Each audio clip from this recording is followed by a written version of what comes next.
In this video, we'll go through the lecture notes for section 4.2, which is called Sturm-Liouville Problems.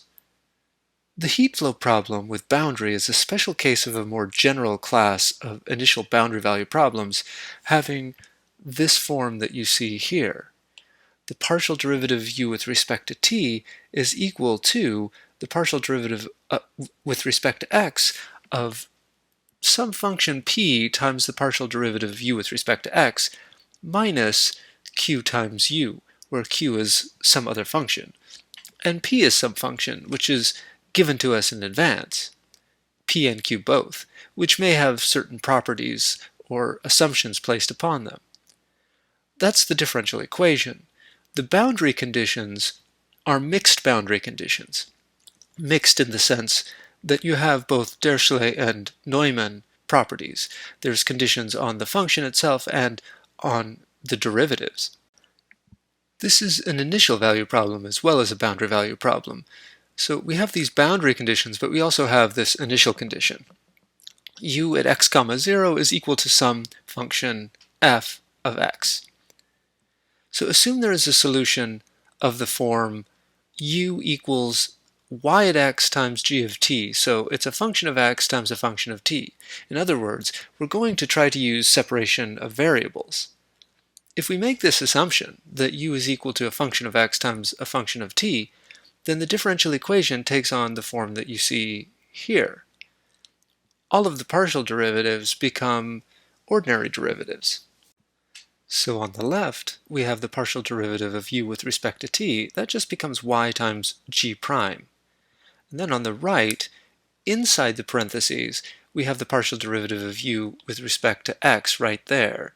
And that becomes this term right here, y prime times g. That's this one. Now we want to compute the derivative of this product with respect to x. So we have a p at x times a y prime at x times a g at t.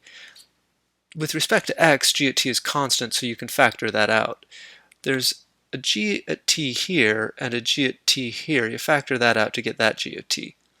What you're left with is a function of x, which is p times y prime, and we want to compute the derivative of that, minus q times y. All of this times g at t.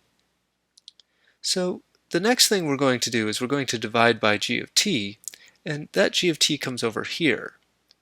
So that g of t is this g of t. We also divide by y of x. We're separating the variables here. So we're going to take this y of x, which we've done nothing with so far, and just divide it over to the other side. So you can see that we have on the left a quotient in terms of t, and on the right we have a quotient in terms of x. So if you have a function of t equal to a function of x, then it must be constant, as we've discussed before. So it must be equal to some constant, which we're going to call minus lambda, which is our separation constant.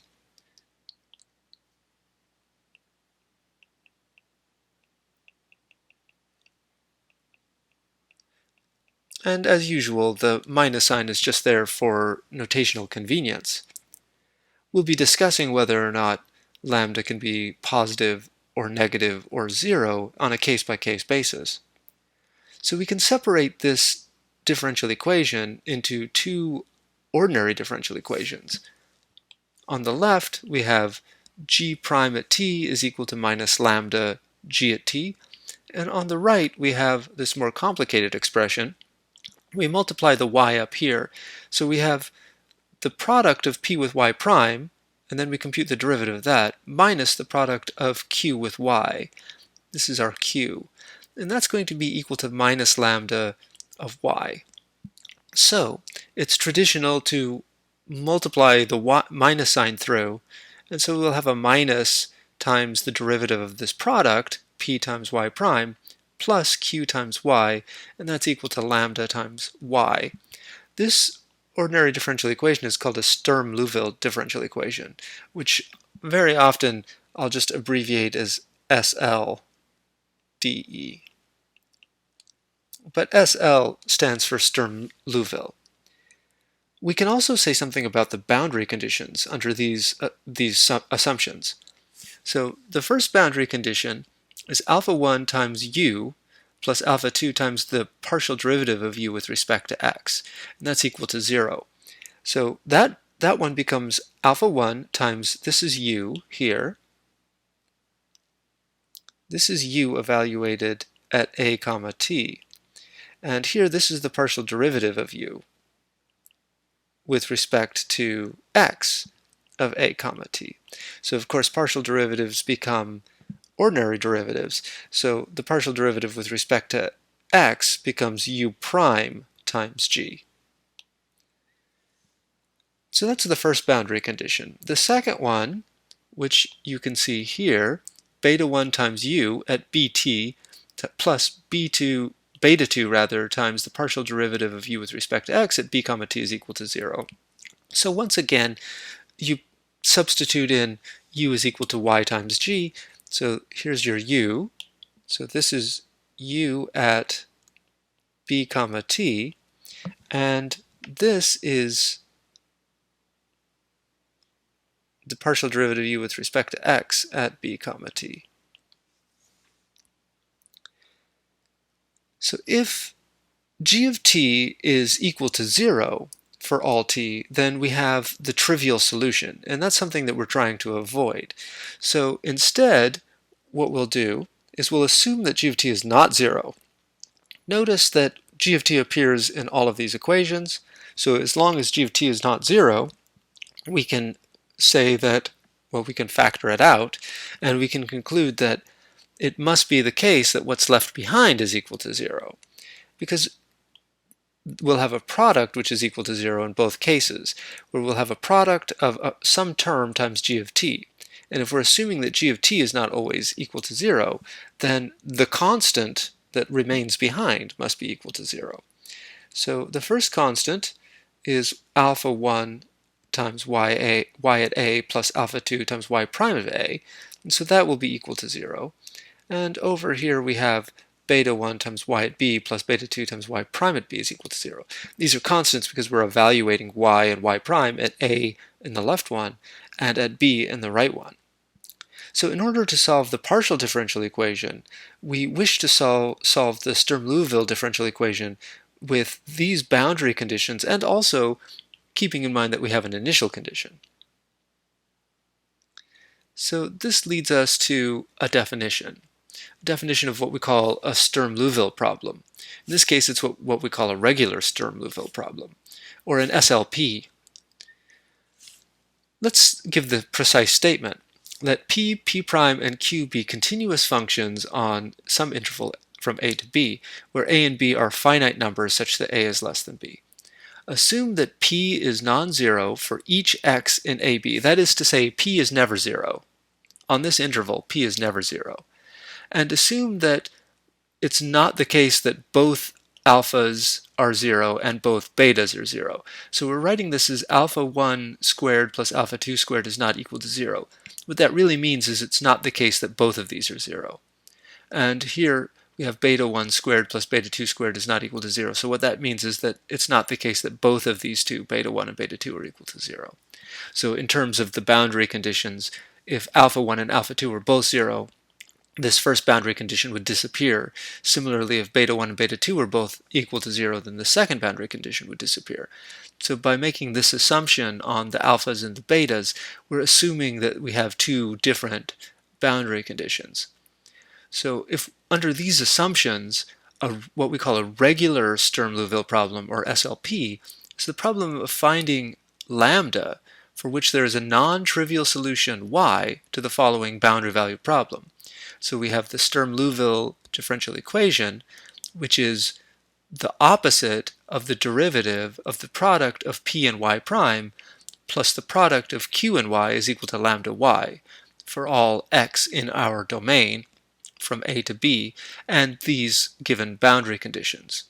So the process of finding a lambda for which this equation has a solution is called a regular Sturm-Liouville problem, or an SLP, a regular SLP. A value of lambda for which this SLP has a non-zero solution is called an eigenvalue for the problem, and the corresponding non-zero solution is called an eigenfunction. Here, when we say solution, we mean a differentiable function with continuous derivative that satisfies the boundary value problem. If you can find such a function, we call that a solution. So we're assuming certain assumptions, or we're making a restriction on what type of thing can be a solution. So we call this type of problem an eigenvalue problem because we're looking for eigenvalues. The name comes from the fact that we can define a differential operator L in terms of this differential equation. So L at y is equal to the opposite of the derivative of the product of p with y prime plus the product of q with y. So we define a differential operator by this differential equation, by the left side of this differential equation. So that's L at y. And then the differential equation becomes L at y is equal to lambda of y. Perhaps this term shouldn't be here right now. Let me just at least change it to something gray. So we define a differential operator this way. And then the differential equation becomes the statement that L operating on y is equal to lambda y. So lambda is an eigenvalue of this differential operator L, and y is the corresponding eigenfunction. Now we don't want y to be 0 in the same way that when you're talking about a matrix problem, you don't want your eigenvectors to be 0. And similarly here, we don't want y to be 0. So this is what we call a regular Sturm-Liouville problem. If you relax the conditions, so for example, if the interval from a to b is replaced with an infinite interval, or if you have that p at x0 is equal to 0 for some x, then the SLP is what we call singular. And we'll talk about those in the next section.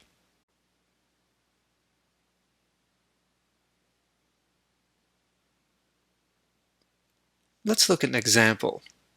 This is a very simple example. Find the eigenvalues and eigenfunctions for the SLP given below. So the differential equation is simply minus y prime, double prime, that is, minus y double prime is equal to lambda y. In this case, p is equal to 1 for all x, and q at x is equal to 0. So this is for all x in our interval. Now, in this particular case, our interval is the interval from 0 to 1.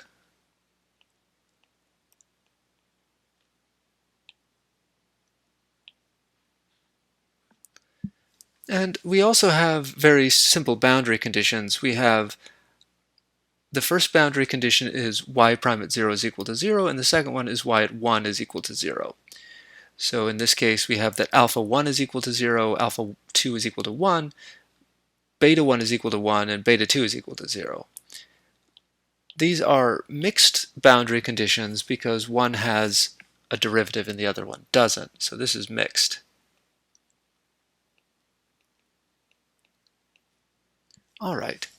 So how are we going to go about solving this problem, this SLP? Well, the goal is to find the eigenvalues and their corresponding eigenfunctions. So it's traditional to break this apart into 3 cases, and we've seen this sort of argument before. We start with the possibility that lambda might be equal to 0, and then we consider the possibility that lambda is negative, and then the possibility that lambda is positive. So let's start with lambda equals 0. In this case, if lambda is equal to 0, this reduces to the statement that the second derivative of y is equal to 0. So that means that y must be linear. In other words, y prime is constant and y is linear. So y is equal to ax plus b for some constants a and b, y prime is equal to a, and our boundary conditions tell us that a plus b is equal to 0 and a is equal to 0. So that can only happen if both a and b are 0, so y is trivial. So that means it's not the solution we're looking for. Case 2 is lambda is negative. For notational convenience, we'll do the trick that we've done before, which is we'll let lambda equal minus alpha squared for some alpha greater than 0. We know that lambda is negative, so writing it as the opposite of something squared makes it very clear. And we just choose alpha greater than 0 just again for convenience, so that alpha is a positive number. So our differential equation, if lambda is equal to minus alpha squared, becomes minus y double prime is equal to, we're looking right here. So this is our differential equation, minus y double prime equals lambda y. So we're just going to substitute in lambda equals the opposite of alpha squared. And so we have the opposite of y double prime is equal to minus alpha squared times y. So that means if we run a minus sign through, we get y double prime is equal to the same sign. So if we run the minus sign through, the negatives go away. So we have y double prime equals alpha squared y. And then we subtract this alpha squared y over to the other side, and we have y double prime minus alpha squared y equals 0. So the characteristic equation for this second order linear ordinary differential equation with constant coefficients is r squared minus alpha squared equals 0. So r is equal to plus or minus alpha. So the general solution has the form constant times e to the alpha x plus another constant times e to the minus alpha x. Here I'm just calling the constants capital A and capital B. If we compute the derivative, those constants in the exponent come down. So we have alpha times A times e to the alpha x minus alpha times b times e to the minus alpha x. Now we look at our boundary conditions. So we know that y of 1 is equal to 0. So y at 1 is just when this x is equal to 1. And so that's going to give us a times e to the alpha plus b times e to the negative alpha, which is equal to 0. For some reason I've left off the exponentials here. So y at 1 is equal, because we're looking at x is equal to 1. So this is a times e to the alpha plus b times e to the minus alpha. So that's equal to 0.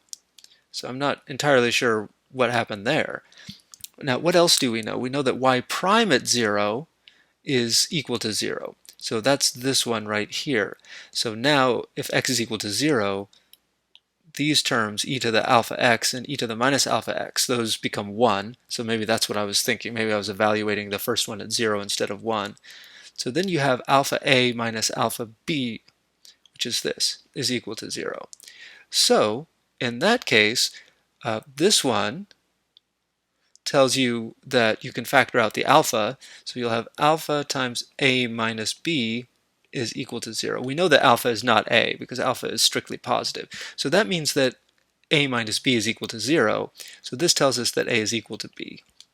So in that case, we end up with this equation, but we just substitute a is equal to b, and what we end up with is a e to the alpha plus b, well, we're substituting b is equal to a. So this is a e to the minus alpha equals 0.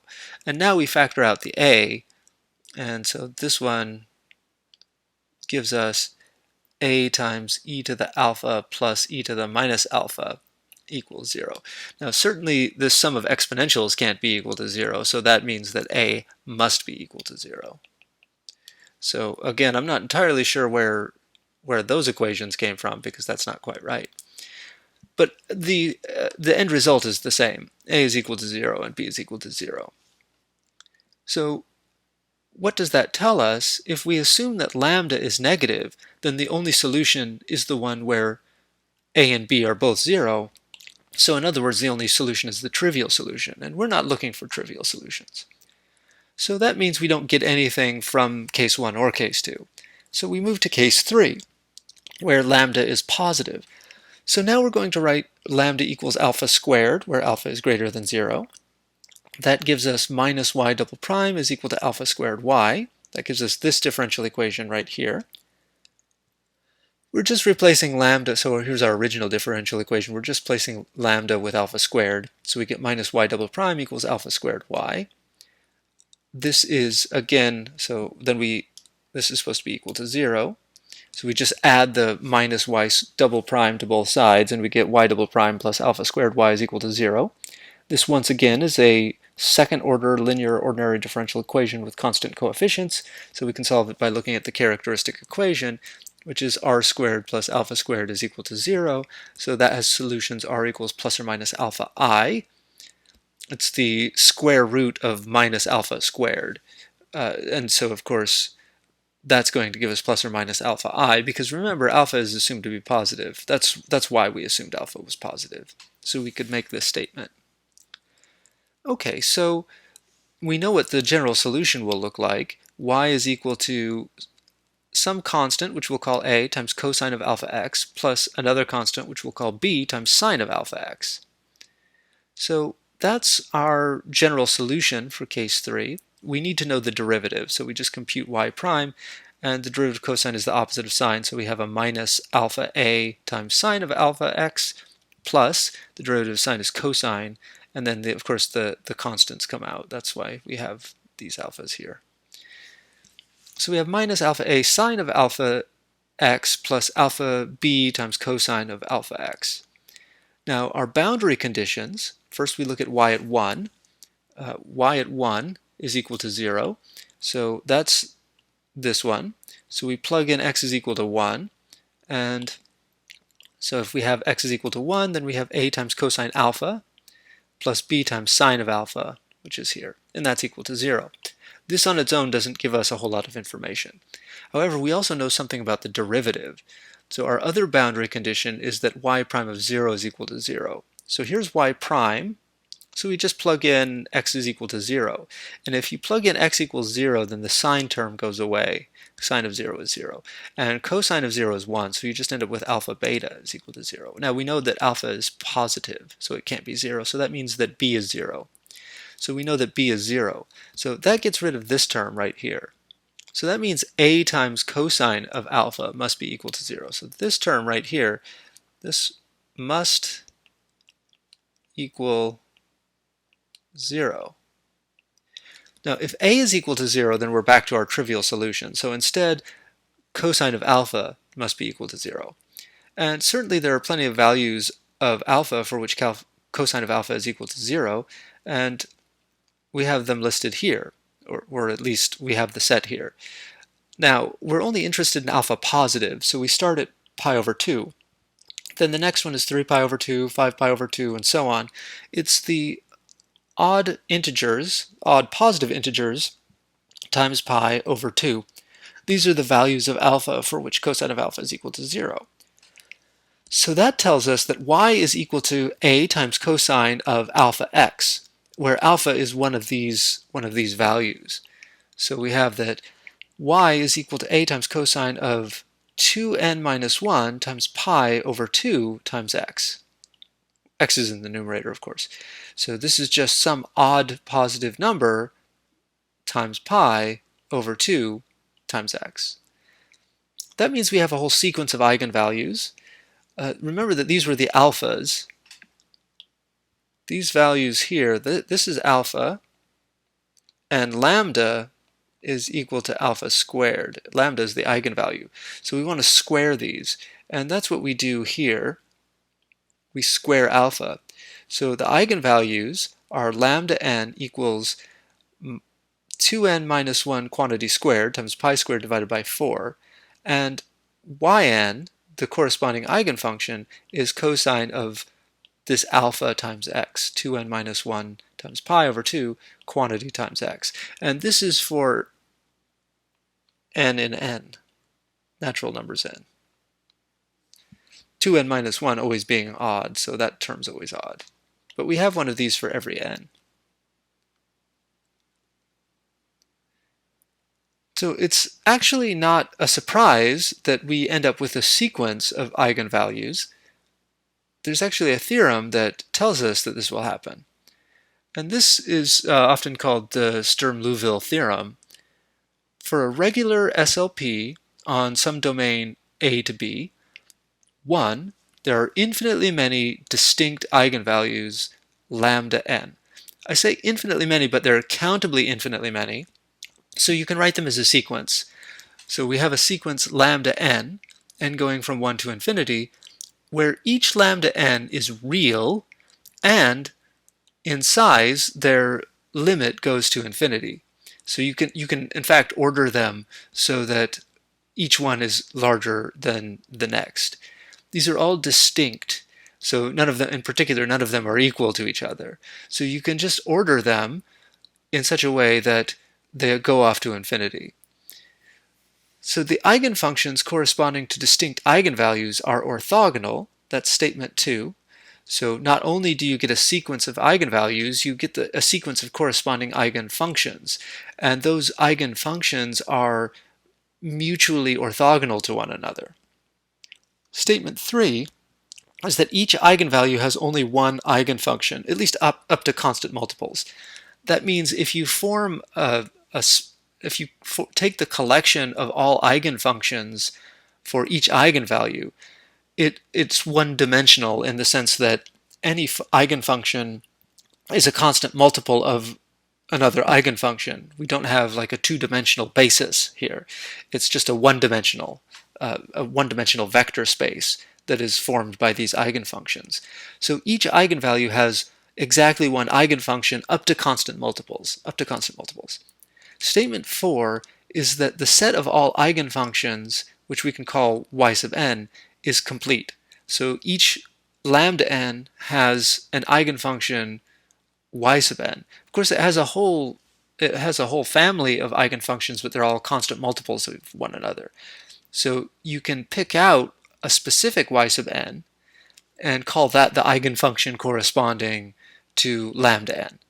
So if you look at the set of all eigenfunctions composed in this way, it is complete. So that every f in L2AB, square integrable functions, can be represented uniquely as a generalized Fourier series in terms of these y sub n's. So f is equal to the sum n equals 1 to infinity of cn yn, where theseyn's are the eigenfunctions and cn's are the Fourier coefficients for this generalized Fourier series.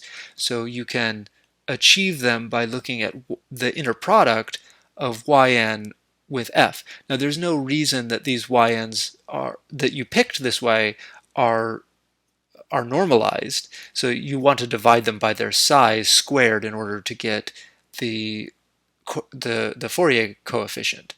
Now you can always choose the yn to be of size 1, because remember, theseyn's, these eigenfunctions, there's a whole family of constant multiples.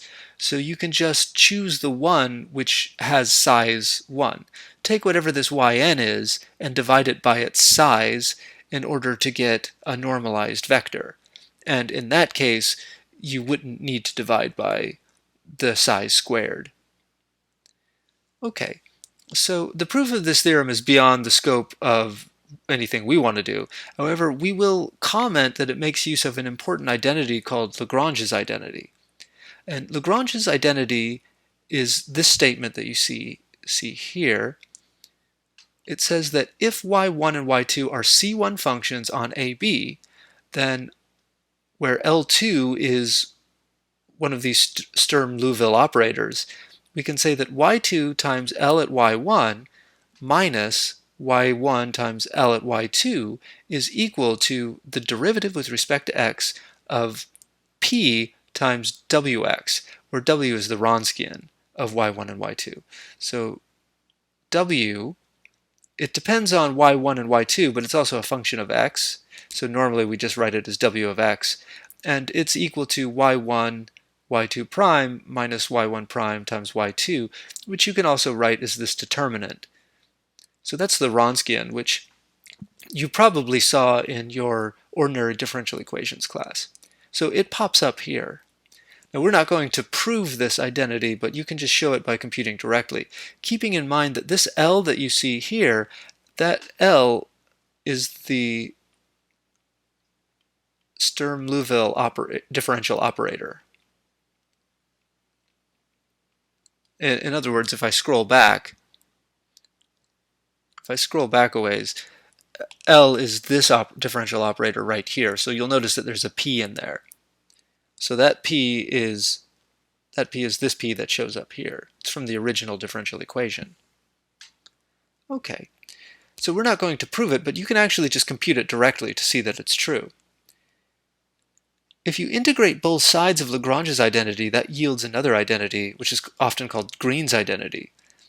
So you integrate both sides. So on the left, if you integrate the first term, this product of y2 and L at y1, that becomes an inner product of y2 with L at y1. Same with the second product.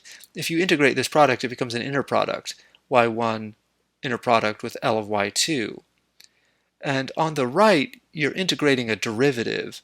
So you end up with just p times w evaluated at the boundary. So Green's identity is just what you get from Lagrange's identity when you integrate both sides. And this is a very useful identity which is used in proofs frequently. And certainly both of them are used in the proof of this theorem.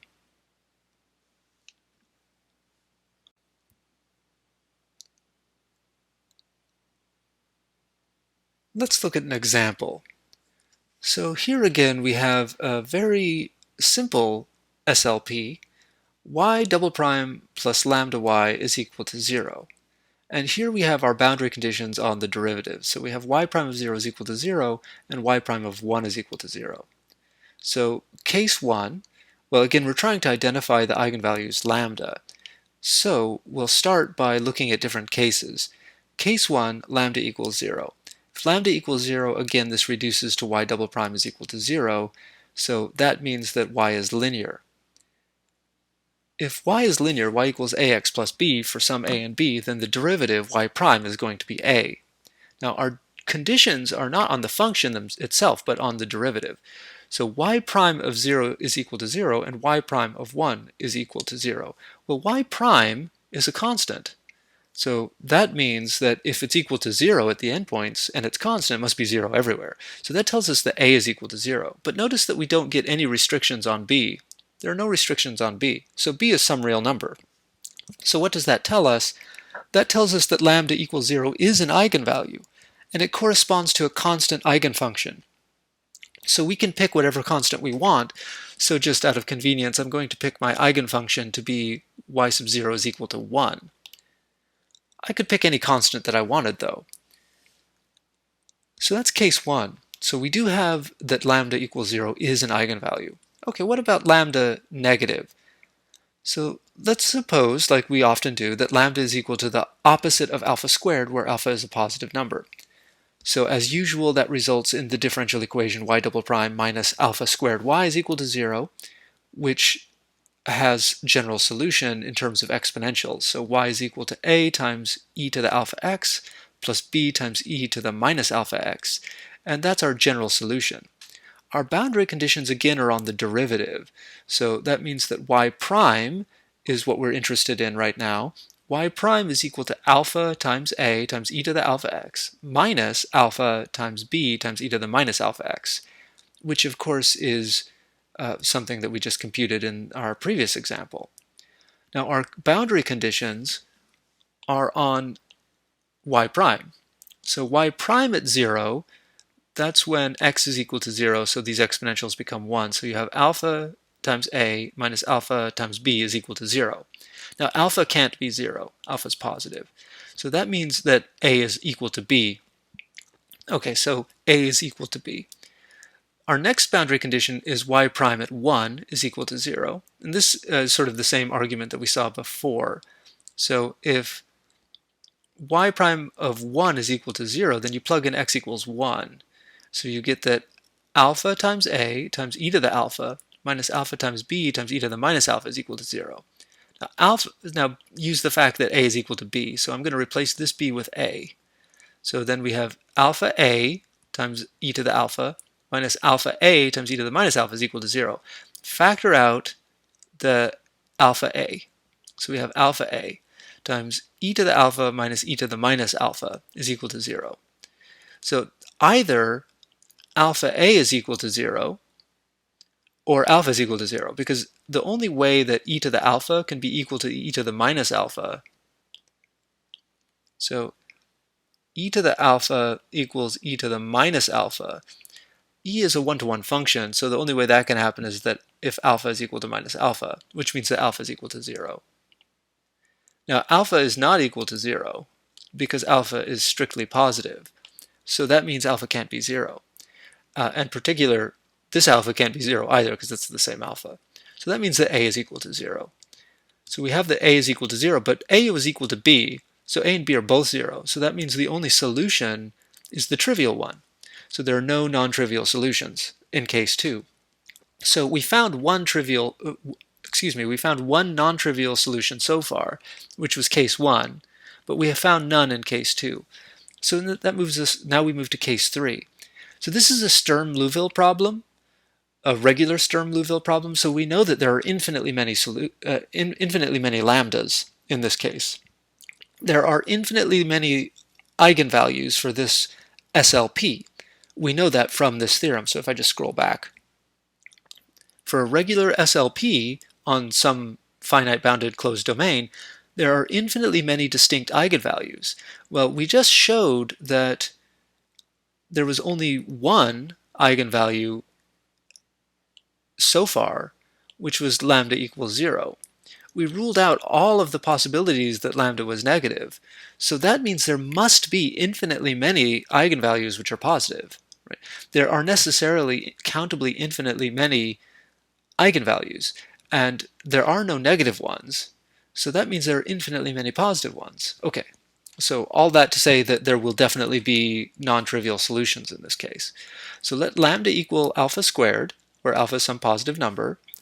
So that gives us the usual differential equation in this case, y double prime plus alpha squared y is equal to 0. So as we saw before, the general solution is y equals a times cosine alpha x plus b times sine alpha x, where alpha and beta, not alpha and beta, where a and b are constants. So the boundary conditions will give us some information about those constants. We need the derivative because the boundary conditions are on the derivative.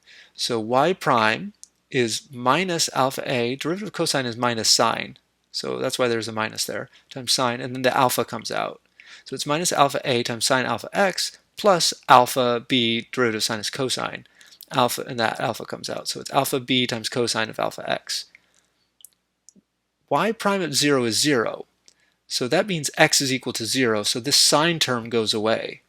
Cosine becomes 1, so it's just alpha beta. That equals 0. We know that alpha is positive, so that means b. I think I said beta again. You can pretend that this is a capital beta, and then all of the times that I say beta, it's true. So y prime at 0, again, the sine term goes away and cosine becomes 1. Cosine of 0 is 1, so it's just alpha times b. So alpha times b is equal to 0, but alpha is strictly positive, so b is equal to 0. So already we know what b is. So this b, so this term goes away right there. So that means we're just left with y equals a cosine alpha x, and the derivative is minus alpha a times sine of alpha x. What is it at 1? Our other boundary condition is y prime of 1 is equal to 0. So this is y prime. So at x equals 1, this just becomes sine of alpha. So it's minus alpha a times sine of alpha, and this must equal 0. This must equal 0. So that tells us, again, that either a times alpha is equal to 0, a times alpha, or sine of alpha is equal to 0. So alpha is not 0. We've established that. But a can't be 0, because if a is equal to 0, then we have a and b both 0, and then we have the trivial solution. So this is not an option for us. So instead, it must be true that sine of alpha is equal to 0. Now, sine of alpha equals 0 for many values of alpha. We're assuming that alpha is positive. So that means alpha is equal to some positive integer times pi. So alpha is equal to n pi, where n is a natural number. Okay. So that gives us an infinite number of eigenvalues. So we start at lambda 0. So we have lambda sub 0 is equal to 0. That was our case 1. Lambda equals 0. So that gave us lambda sub 0 is equal to 0. And that gave us our eigenfunction, which was constant. So we just called y sub 0 equals 1. There we go. So for case 2, we had no eigenvalues, but for case 3, we have a sequence, lambda sub n. And remember, alpha is equal to n times pi, but lambda is equal to alpha squared. So lambda is equal to alpha squared, where alpha is n times pi, so lambda is n times pi quantity squared. We have one for each n, So we have one for each n, so we call it lambda sub n is n pi squared, and this is for each natural number n and n. The eigenfunction is this y, a times cosine of alpha x. Now, cosine of alpha x, n times pi is alpha. So this is our alpha there, and similarly, this is our alpha here. It depends on n. Alpha is n times pi. So y sub n is the eigenfunction corresponding to lambda sub n, and that's where alpha is equal to n times pi. So our solution is a times cosine alpha x, but alpha is n times pi. Now again, it's unique up to constant multiple, so you can just choose this a to be anything you want. Just out of convenience, I chose it to be equal to 1. So we have lambda n is alpha squared, and y sub n is cosine of alpha x. And we have one of these for each n, where alpha is n times pi. So we do have our countably infinite sequence of eigenvalues. Notice that they do go off to infinity. So this is a good time to bring up what they call the Rayleigh quotient. So if lambda is an eigenvalue with eigenfunction y for a regular Sturm-Liouville problem, that's not supposed to be SVP, that's supposed to be SLP. SLP. So if lambda is an eigenvalue with corresponding eigenfunction y for a regular Sturm-Liouville problem, SLP, with the differential equation you see here, which is the opposite of the derivative of p times y prime plus q times y is equal to lambda y, then there's a relationship between lambda and y that you can actually write down. So if you know what y is, you can actually find lambda this way. So lambda is equal to, so this is quite an intimidating looking expression. It's the integral from a to b with respect to x of p times y prime squared plus q times y squared. So that integral minus the triple product p times y prime evaluated at the boundary conditions. And all of this divided by the L2 norm of y squared. So this is a rather intimidating looking formula, but it's actually surprisingly useful. It's not useful for computing lambda, because in order to use this formula to compute lambda, you'd have to know what y is. Notice you have y in the denominator in terms of the size of y, but you have y and y prime. Well, that's just at the boundary conditions, but here you're integrating. You're integrating p times y prime squared plus q times y squared. So it would be difficult to integrate this without knowing exactly what y is. So you would need to know what y actually was in order to get lambda, but generally the way you find y is by first finding lambda. You find lambda and then you figure out what y is as the corresponding eigenfunction. So this isn't necessarily useful for computing lambda. However, it's very useful in telling you what the sign of lambda is in some cases. So what we did in the previous examples, when we were trying to identify the eigenvalues, we did it case by case. So we proceeded by cases, as they sometimes say. We started with case 1, lambda equals 0, then case 2, lambda is negative, then case 3, lambda is positive. You can sometimes use this Rayleigh quotient to eliminate those cases.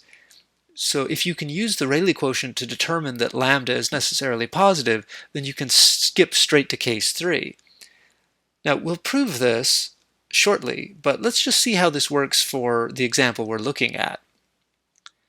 So the example we were looking at was the SLP y double prime plus lambda y equals 0. So in this case, p is equal to 1 and q is equal to 0. And our boundary conditions are also 0 at the derivative. So what that means is that this Rayleigh quotient is going to take on a much simpler form. So here we've written the whole Rayleigh quotient, but this p is equal to 1, this q is equal to 0, this p is equal to 1, but also these boundary conditions include y prime at the boundary. So here we wrote it out. So this integral, which was so complicated and intimidating, is just the integral of y prime squared. And what about these boundary conditions?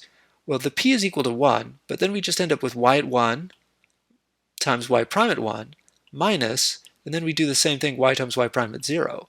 But the boundary conditions tell us that y prime of 1 is 0 and y prime of 0 is 0. So these boundary conditions go away, and you're just left with the integral of y prime squared with respect to x divided by the L2 norm of y squared. Now both of these things are non-negative. It's possible that y might be constant. So if y is a constant, then y prime is 0, and then you'll end up with 0. So y cannot be negative.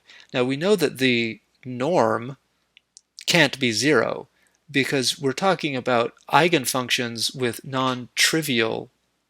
No, we're talking about, I almost said eigenfunctions with non-trivial eigenvalues. It's quite the reverse. We're looking for eigenvalues with non-trivial eigenfunctions. So this y can't be 0. So that means this norm is non-zero. But in particular, it's positive. And here we have an integral, but it's an integral of something which is positive. So if you integrate something squared, then you can't get a negative answer.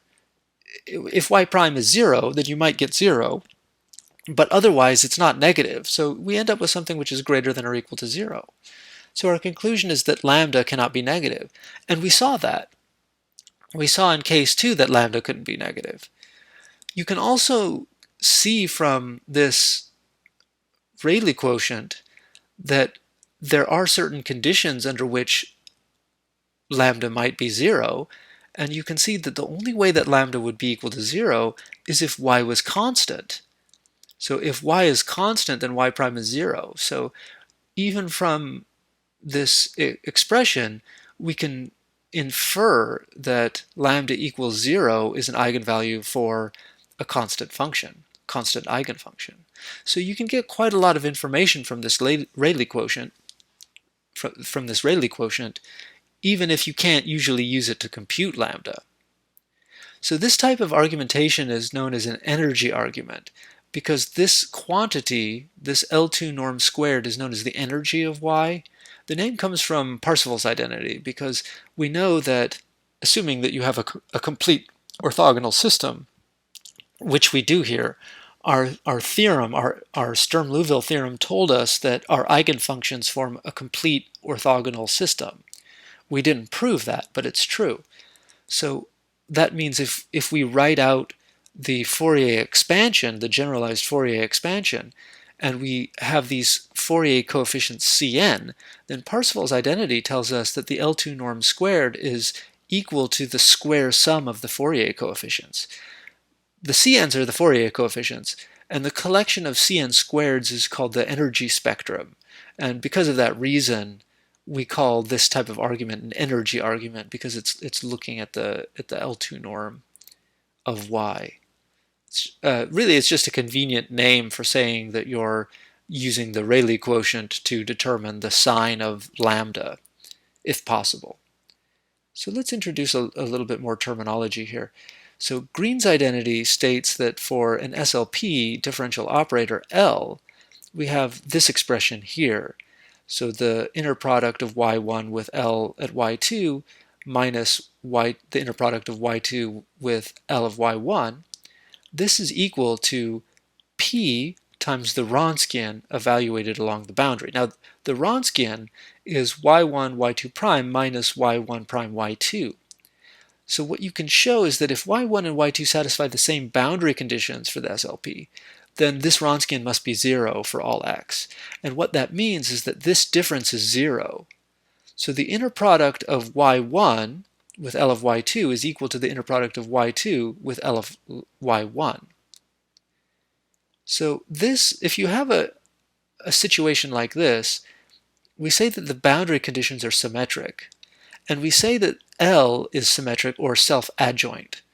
So Green's identity tells you that if you have an SLP differential operator L that satisfies the regularity condition, so if you're looking at a regular SLP, then L is symmetric, or self-adjoint is the other term that we use. So in our example, y double prime plus lambda y equals 0, where we had y prime at 0 is equal to 0 and y prime of 1 is equal to 0. This has symmetric boundary conditions. So L at y equals minus y double prime is a self-adjoint operator. Let's look at another example here. So here we have y double prime plus lambda y is equal to 0. So this is the same operator. This is the same differential equation, so that gives us the same operator L. Now here our differential equations are not our differential equation is right here, y double prime plus lambda y equals 0. But our boundary conditions are that y at 0 is equal to 0, and here we have y1 plus y prime at 1 is equal to 0. So as before, the SLP has p equals 1 and q equals 0. So what that means is that our Rayleigh quotient simplifies very nicely, as you see here. Now you can actually compute, or you can write out the boundary conditions. So it's the product of y with y prime between 1 and 0. Now if you write that out, you end up with y1 times y prime of 1 minus y at 0 times y prime of 0. Now what do we know about this? Well, we know that y at 0 is 0. Y at 0 is 0, so this term goes away. And what about this term right here? Well, y1 plus y prime of 1 is equal to 0. So y prime of 1 is the opposite of y1. So this is y prime of 1 is the opposite of y1. So you end up with minus y1, y at 1 quantity squared. So if you take this and plug it back in here, these boundary conditions give you the opposite of y1 squared. So you have a minus here. So minus the opposite of y1 squared is going to give you plus y1 squared. So if you look at this, you see that lambda is equal to the integral of y prime squared, which is positive, or at least non-negative. And here we have y of 1 squared divided by the L2 norm of y squared. Now, this could only equal 0 if y was equal to 0 for all x, because you'd need, the derivative would need to be 0, and you'd also need y of 1 to be 0. So this first term here, if in order for lambda to be equal to 0, these terms are non-negative, so this term, they both have to be equal to 0. So if this integral is 0, then y prime would be 0, which would mean it's constant. Now, on the face of it, there's no problem with y being constant, but we know that this term would have to be 0 as well. So if y at 1 was equal to 0 and y was constant, then that means y would be 0 for all x, which is not an option. So that tells us that lambda is strictly positive. So the only eigenvalues are positive. And we have seen that if lambda is positive, then we know the general solution for this differential equation. It's in terms of cosines and sines. So you can compute y prime, and it's the same thing that it always is when we do this differential equation. The boundary conditions tell us that y at 0 is equal to 0. But y at 0, if you plug in x equals 0, the sine term goes away. So you just end up with a times cosine of the square root of lambda times x. And if x is equal to 0, that's just a times 1. So you end up with a. So y of 0 is equal to a, but we know that y of 0 is equal to 0. So that tells us that a is equal to 0. So this term actually goes away. This thing goes away. So we're just left with y is equal to b times sine of the square root of lambda times x. Now our other boundary condition is that y at 1 plus y prime of 1 is equal to 0. And what is y? Remember, y is just this thing right here. We've gotten, a was equal to 0, so this term has disappeared. So we just have that y is equal to b times sine of the square root of lambda times x. So at 1, this is b times sine of the square root of lambda, because we're saying that x is equal to 1. So if x is equal to 1, that's just going to be b times sine of the square root of lambda, which is this term. Now, what about y prime at 0? Well, again, the sine, this term goes away because a is 0. We've shown that a is 0, so this term goes away as well. Let me just fix this x.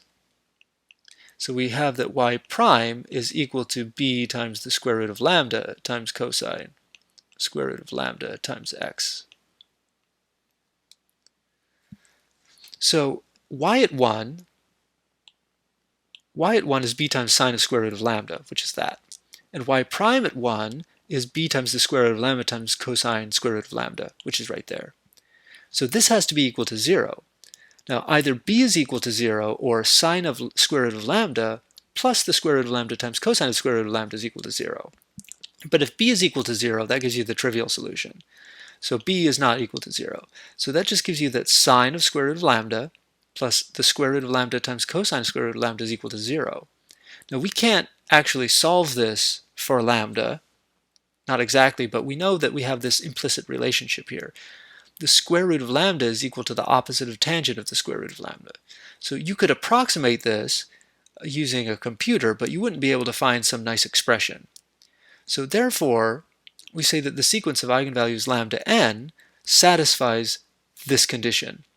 And the corresponding eigenfunctions are y sub n is equal to sine of the square root of lambda n times x. Now we know that there's a sequence of them because this is a regular Sturm-Liouville problem. So we know that there is a sequence.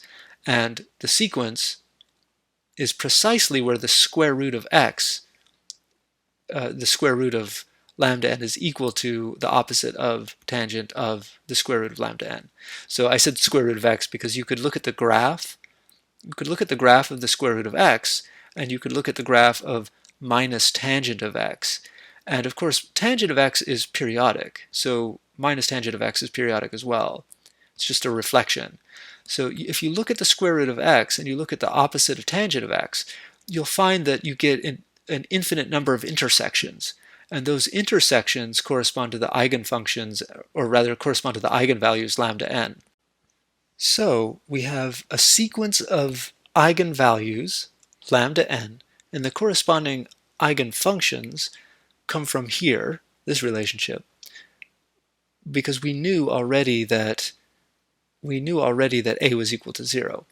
So we have a sequence of eigenvalues lambda n that satisfy the relationship the square root of lambda n is equal to the opposite of tangent of the square root of lambda n. And the corresponding eigenfunctions come from here. So it's sine of square root of lambda n times x, because we have a different lambda for each n, because we have a sequence. And that gives us the solution for this problem, for this Sturm-Liouville problem.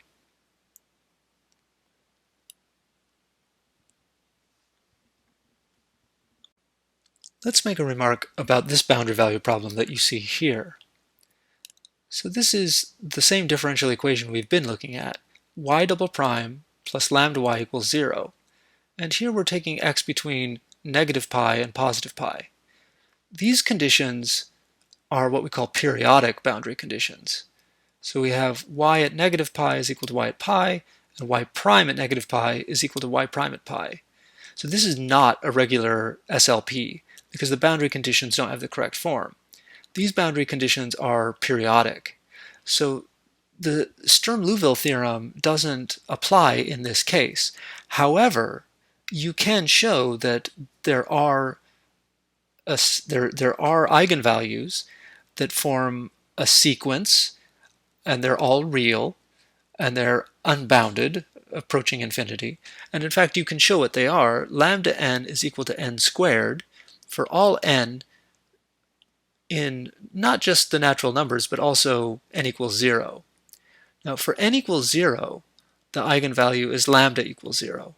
And there is one eigenfunction, which is y sub 0 equals 1. Or that is to say, there are not two linearly independent eigenfunctions. On the other hand, for any n in n, for any positive natural number, where the eigenvalue is lambda equals n squared, there are two linearly independent eigenfunctions, cosine of nx and sine of nx. So this set of eigenfunctions is complete, and it gives us the basis for the classical Fourier series, which we see here. So this is not a regular Sturm-Liouville problem, but it does share some of the features, and some of the conclusions are the same. For example, we do have a sequence of real eigenvalues which grow without bound. But on the other hand, we can't say that there is exactly one eigenfunction for each eigenvalue, even up to constant multiplication. there are, in fact, for n equals 0, for lambda equals 0, for that eigenvalue, there is only one. But for any natural number n, the eigenvalue lambda equals n squared has a set of two linearly independent eigenfunctions. So that's why when we have the classical Fourier series, we have something like this in our sum. We have a sub n times cosine of nx plus b sub n times sine of nx. We will now derive the Rayleigh quotient. Now, it looks quite intimidating, but the proof is actually quite straightforward. So I've just restated the Rayleigh quotient here. So if lambda is an eigenvalue with eigenfunction y for a regular Sturm-Liouville problem, well, I made the same little mistake that I did before, SLP, with differential equation that you see here, then lambda is equal to all of this stuff as it was before. So we have the integral from a to b of this term, p times y prime squared plus q times y squared. So we integrate that from a to b. From that, we subtract the triple product p times y prime evaluated at the boundary. And all of this is divided by the L2 norm of y squared. So again, that looks quite intimidating, but the proof is actually quite straightforward. So here's the proof. We start with the differential equation in question and these boundary conditions. So we're going to take the differential equation, this differential equation here, and we're going to multiply it by y on both sides. So then we have the opposite of y times py prime prime, so the derivative of py prime. And then to that we're going to add q times y, but we're multiplying it by y again, so there's a y squared. And on the right, we're multiplying that by y, so we have a y squared multiplying by y. So we have minus y times the derivative of py prime plus qy squared is equal to lambda y squared. Okay, now we integrate. We integrate with respect to x on both sides. So we have the opposite of the integral of y times the derivative of py prime plus the integral from a to b of qy squared. And this is equal to, on the right-hand side, we have lambda times the integral of y squared. Now this is where the L2 norm squared comes from, right here. The stuff on the left, we're going to continue working with that, but on the right we have lambda times the L2 norm of y squared. So this is the L2 norm here. So we're not going to really do anything with this side anymore. What we're going to do is we're just eventually at the end we're going to divide by that norm squared, and that's where this norm squared comes from. So this L2 norm squared of y is this one right here. So at the end of this computation we're just going to divide by that. Anyway, so the next thing that we're going to do, I think it's a little hard to see the L2 norm that I put there, so maybe I'll just do that. Maybe I'll just do it like that. Okay. So what we want to do is we want to use integration by parts on this term right here. That's where those boundary terms are going to come from. So we let y be u, or u be y, and then dv is everything else. So we have this py prime quantity prime, right? This is the derivative of py prime. So this is a perfect choice for dv because we know what v is. An antiderivative is just py prime. So we have u times v minus the integral of v du. Du, u is y, so du is y prime. Dx, of course.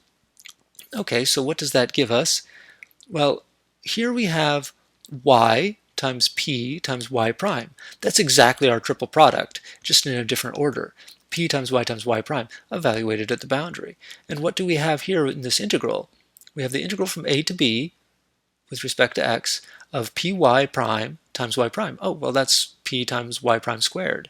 So if we substitute this back into what I called star here, then we have the opposite of the triple product, py y prime at the boundary, minus the integral of py prime squared plus the integral of q y prime squared. So at this point, we're essentially done.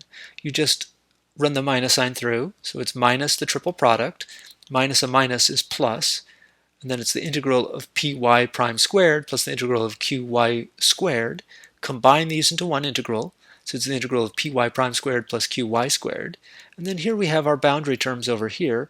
Here we have lambda times the L2 norm of y squared. Just divide by that norm to get the desired result, and then you're done. So even though it's a very intimidating looking formula, the proof is actually quite straightforward and doesn't use anything more advanced than integration by parts.